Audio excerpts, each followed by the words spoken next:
Hi friends, எல்லாருக்கும் வணக்கம். இன்றைக்கி வந்து கார்லிக் சிக்கன் ரெசிபி தான் எப்படி செய்கிறதுன்னு பார்க்கலாம் வாங்க. இந்த கார்லிக் சிக்கன் பேர் இது வந்து ரெஸ்டாரண்ட்லலாம் ரொம்ப ஃபேமஸாக இருக்கும். சூப்பராக டேஸ்ட்டாக நம்ம வீட்டிலே செய்யலாம் வாங்க. இதுக்கு என்னென்ன தேவைன்னு பார்க்கலாம். ஃபஸ்ட்டு ஒரு கடாயில் வந்து ஆயில் விட்டு சிக்கனை நல்லா கழுவி எடுத்து அதில் மசாலா இஞ்சி பூண்டெல்லாம் தடவி நம்ம 65 மாதிரி பொரித்து எடுத்துக்கிடணும். பொரித்து எடுத்துகிட்டு தான் வந்து அடுத்து நம்ம கார்லிக் போட்டு செய்யலாம். ஃபஸ்ட்டு இதை நல்லா பொரித்து எடுத்துக்கிடுவோம். இந்த கார்லிக் சிக்கன் வந்து சப்பாத்திக்கு, தோசைக்கு, சுட சுட சாதத்தில் பிசைஞ்சு சாப்பிட்றதுக்கு வேறு லெவல் டேஸ்ட்டாக இருந்துச்சு. இதை வந்து நம்ம ஒரு 20 நிமிஷத்துலேயே செஞ்சிடலாம். இது நல்ல டேஸ்ட்டாக வரும். நீங்கள் ஃபஸ்ட் டைம் ட்ரை பண்ணுறீங்கன்னா கூட இது ஈஸியாக செஞ்சிடலாம். மசாலா வறுக்க வேண்டாம், அரைக்க வேண்டாம், அவ்வளோ ஈஸியாக ரெடி ஆயிரும் இந்த சிக்கன் வந்து. வாங்க இதுக்கு வேறு என்னென்ன தேவைன்னு பார்க்கலாம். இந்த பாருங்கள், சிக்கன் நல்லா வந்து பொரிஞ்சிருச்சு. இதை தனியாக ஒரு பிளேட்டில் எடுத்து வச்சுக்கலாம். அதுக்கடுத்து ஒரு கடாய் வச்சு அதில் கொஞ்சம் ஆயில் விட்டுக்கோங்க. அந்த ஆயிலில் வந்து நம்ம பூண்டு, ஒரு பெரிய பல் பூண்டு, ஒரு 15 பல் பூண்டு அளவு குட்டி குட்டியாக நல்லா நறுக்கிக்கோங்க.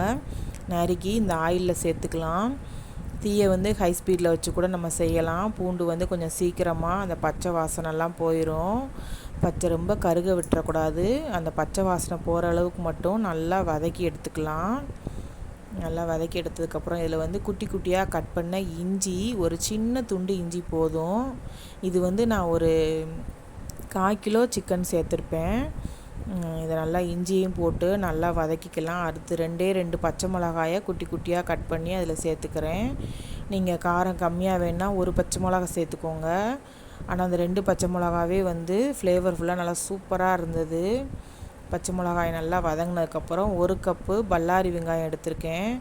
ஒரு 3 பல்லாரி வெங்காயம் எடுத்திருப்பேன். அதை வந்து இந்த மாதிரி குட்டி குட்டியாக கட் பண்ணி அந்த பல்லாரி வெங்காயத்தையும் சேர்த்து நல்லா வதக்கி எடுத்துக்கலாம். கொஞ்சம் லைட்டாக உப்பு சேர்த்துக்கோங்க. வெங்காயம் வந்து சீக்கிரமாக வதங்கிடும். உப்பு சேர்த்து பல்லாரி வெங்காயத்தையும் இதோடு சேர்த்து நல்லா வதக்கி எடுத்துக்கலாம். வெங்காயம் வந்து கொஞ்சம் ஒரு ப்ரௌன் கலரில் வர்ற அளவு கூட நீங்கள் வதக்கிக்கோங்க. அந்த கிரேவி அந்த மாதிரி இதுக்கெலாம் வந்து இந்த வெங்காயம் நல்லா வதங்கி இருந்துச்சுன்னா நல்லா கலர்ஃபுல்லாக நல்லா டேஸ்ட்டாக சூப்பராக இருக்கும். அடுத்து வந்து கரம் மசாலா வந்து நான் 1 ஸ்பூன் போட்டுக்கிறேன். கரம் மசாலா 1 ஸ்பூன் போட்டு நல்லா வதக்கிக்கலாம். அடுத்து வந்து இது காஷ்மீரி சில்லி பொடி போட்டிங்கன்னா கொஞ்சம் கலர் நல்லாயிருக்கும். காஷ்மீரி சில்லி பொடி ஒரே 1 ஸ்பூன் மட்டும் நான் சேர்த்துருக்கேன். அடுத்து இஞ்சி பூண்டு பேஸ்ட்டு, இது வந்து ஒரு 2 ஸ்பூன் அளவு நான் சேர்த்துருக்கேன். 2 டீஸ்பூன் அளவு. இதையும் சேர்த்து நல்லா வதக்கி எடுத்துக்கலாம். பாருங்கள், இந்த மாதிரி வதக்கி எடுத்துடணும். நல்லா வதக்கிக்கலாம். இஞ்சி பூண்டு பச்சை வாசனை போன பிறகு டொமேட்டோ சாஸ் வந்து ஒரு 2 ஸ்பூன் சேர்த்துக்கோங்க. பெரிய டீஸ்பூனுக்கு 2 ஸ்பூன் சேர்த்துக்கோங்க. டொமேட்டோ சாஸ் இல்லாதவங்க வந்து தக்காளி அரைச்சி சேர்த்துக்கோங்க. அடுத்து சோயா சாஸ் வந்து 1 ஸ்பூன் போதும். அது வந்து இந்த கலருக்கு டேஸ்ட்டுக்காக தான்.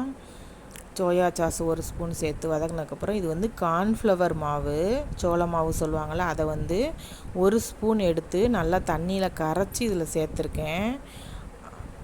சேர்த்து நல்லா இதை கிண்டி விட்டுக்கலாம்.